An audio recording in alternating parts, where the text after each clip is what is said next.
Mother Teresa जीवनी। Mother Teresa का जन्म और प्रारंभिक वर्ष। मदर टेरेसा के नाम को पूरी दुनिया में बहुत सम्मान दिया जाता है। वह भारतीय नागरिकता वाली एक अल्बानियाई रोमन कैथोलिक नन थी। उन्होंने अपना पूरा जीवन गरीबों और जरूरतमंदों की सेवा में समर्पित कर दिया। वे मानव जाति के लिए प्रेरणा स्रोत हैं। उनका असली नाम एग्नेस गोजा बोजियू था।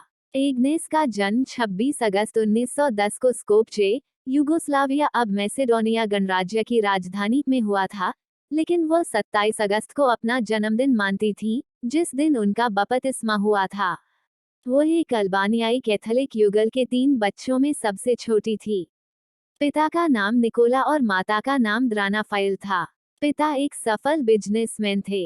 1969 में एम्बर अभी 9 साल की थी और उसके पिता की मृत्यु हो गई। अपलास की मां के लिए समय कठिन था, लेकिन उन्होंने बहादुरी से अपने बच्चों की देखभाल करने की चुनौती का सामना किया।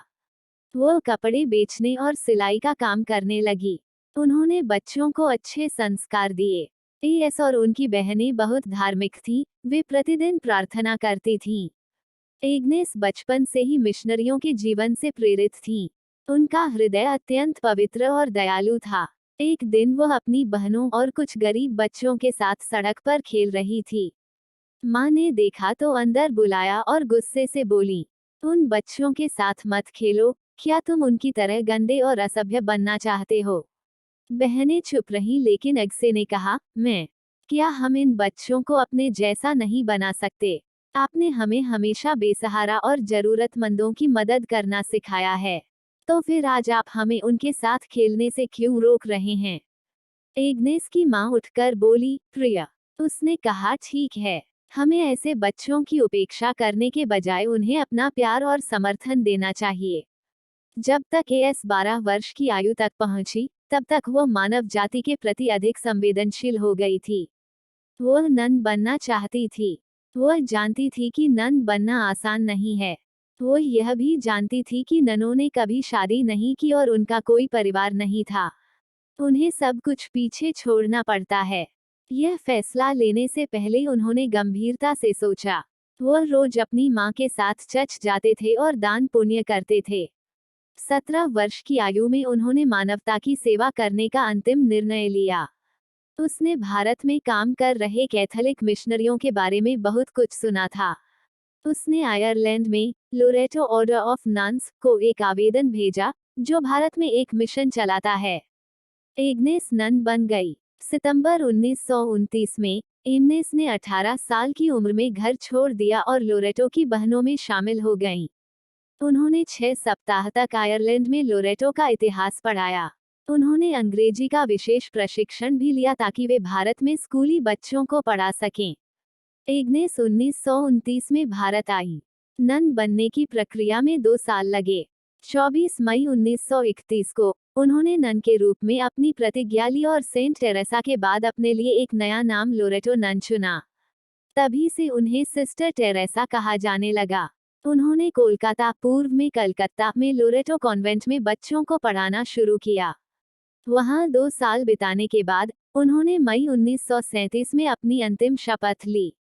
वो औपचारिक रूप से मदर टेरेसा बन गईं।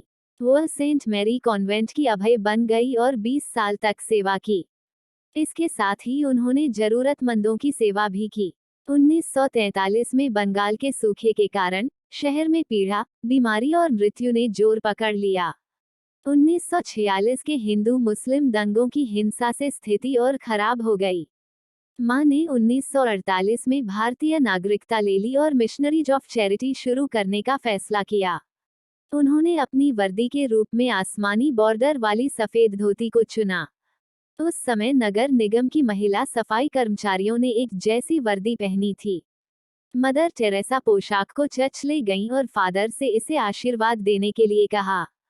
पिता ने कहा, क्या आप जानते हैं कि ये निचली जाति की महिला सफाईकर्मी पहनती हैं? उन्हें अछूत माना जाता है। पिताजी, इसी वजह से मैंने इसे चुना। मैं उन लोगों में गिना जाना चाहता हूँ जो गरीब हैं और छोटे माने जाते हैं। मैं उनकी गरीबी और बीमारी को दूर करना चाहता हूँ। मैं उनके दर्द और पीड़ा को साझा करना चाहता हूँ। मदर टेरेसा ने कहा। पिता की आंखें नम हो गईं। उन्होंने संगठन को आशीर्वाद दिया और मदर टेरेसा के मिशन को सफलता प्रदान करने के लिए ईश्वर से प्रार्थना की। मदर टेरेसा के महान कार्य। मदर टेरेसा ने मिशनरीज ऑफ चैरिटी शुरू करने की तैयारी शुरू कर दी। वो एक साधारण जीवन जीती थी और एक परिवार के साथ एक छोटे से कमरे में रहती थी। एक लकड़ी का बक्सा बॉक्स और माता मरियम की प्लास्टर की हुई मूर्ति ही उनका एकमात्र सामान था। उनकी संस्था का मिशन जरूरतमंदों को खुले दिल से गले लगाना और उन्हें स्नेह देना था।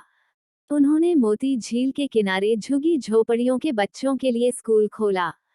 उनके साथ पढ़ने वाले बच्चे संस्कारी होते गए और धीरे धीरे स्कूल आगे बढ़ता गया। स्कूल खुली जगह से 2 कमरे के घर में चला गया। एक कमरे में मरीजों का इलाज किया जाता था। धीरे धीरे मां के मिशन में स्वयं सेवकों की संख्या बढ़ने लगी। उन्होंने गरीबों के बीच जाकर उनकी समस्याओं को समझा और उनके समाधान के लिए हर संभव प्रयास किया। उनके काम को हर तरफ से सराहना मिलने लगी। 15 अगस्त 1947 को भारत स्वतंत्र हुआ। दिसंबर 1947 में मां ने एक सरकारी स्कूल में क्रिसमस समारोह का आयोजन किया।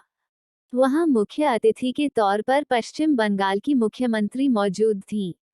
देश के प्रधानमंत्री पंडित जवाहरलाल नेहरू भी उस समय कोलकाता में थे। उसने मां को संदेश भेजा कि वह समारोह में भाग लेना चाहता है। माता ने उत्तर दिया कि यह उनके और उनकी संस्था के लिए सौभाग्य की बात होगी।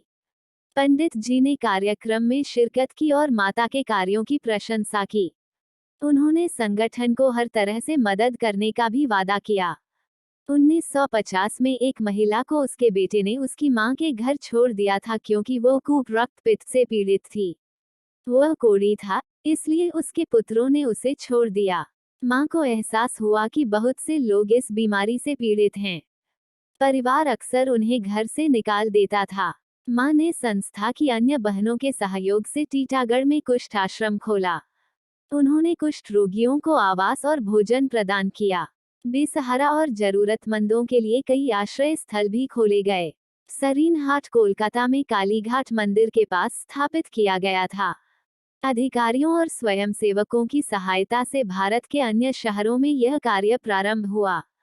पोप जॉन पॉल द्वितीय के आग्रह पर मदर टेरेसा ने वेनेजुएला में पहला आश्रय खोला। मां और उनकी बहनें कई युद्ध क्षेत्रों में भी गईं, घायलों और बीमारों की सेवा की। उन्होंने अन्य लोगों की मदद से कई अनाथालय, वृद्धाश्रम, स्कूल और अस्पताल आदि खोले। मदर टेरेसा और उनका मिशन लोकप्रिय हुआ। उन्हें कई पुरस्कार और सम्मान दिए गए।